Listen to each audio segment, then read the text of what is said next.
Assalamualaikum warahmatullahi wabarakatuh. Halo semuanya, perkenalkan saya Arini Nur Azizah dari kelompok 6 Chandrawirama, Prodi Manajemen Fakultas Ekonomi dan Bisnis Universitas Siliwangi. Belakangan ini, isu tentang perubahan iklim dan kerusakan lingkungan makin sering kita dengar.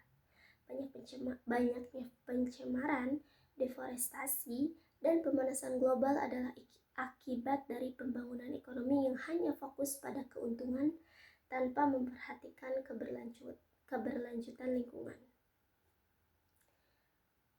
Indonesia sebagai negara berkembang menghadapi dilema besar. Di satu sisi harus terus mendorong pertumbuhan ekonomi, tapi di sisi lain juga harus menjaga alam agar tetap lestari. Nah, dari situ muncullah konsep ekonomi hijau sebagai solusi untuk menyeimbangkan keduanya. Ekonomi hijau adalah sistem ekonomi yang bertujuan menciptakan pertumbuhan tanpa merusak lingkungan. Caranya dengan memanfaatkan sumber daya alam secara efisien, memakai energi terbarukan, dan menerapkan teknologi yang ramah lingkungan.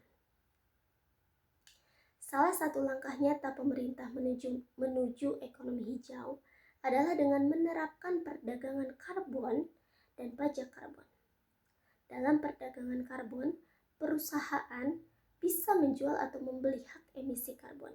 Sedangkan pajak karbon membuat perusahaan yang menghasilkan polusi lebih banyak harus membayar lebih mahal.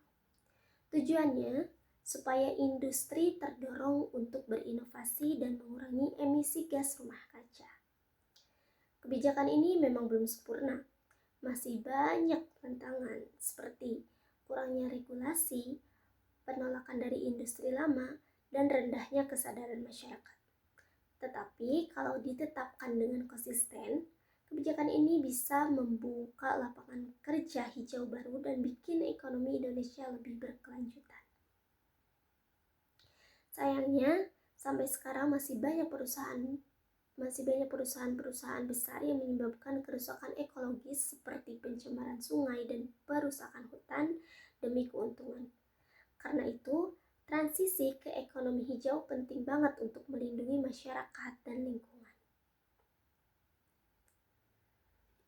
Sebagai generasi muda, kita harus ikut berperan aktif dalam perubahan ini, mulai dari hal kecil seperti menghemat energi, memilah sampah, mendukung produk ramah lingkungan, dan menyebarkan kesadaran tentang pentingnya ekonomi hijau.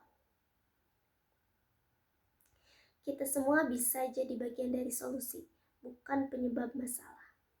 Mari bersama wujudkan ekonomi yang adil, berkelanjutan, dan ramah lingkungan untuk masa depan. Untuk masa depan Indonesia yang lebih baik. Saya Arini Nur Azizah, pamit undur diri. Terima kasih. Wassalamualaikum warahmatullahi wabarakatuh. Bye-bye.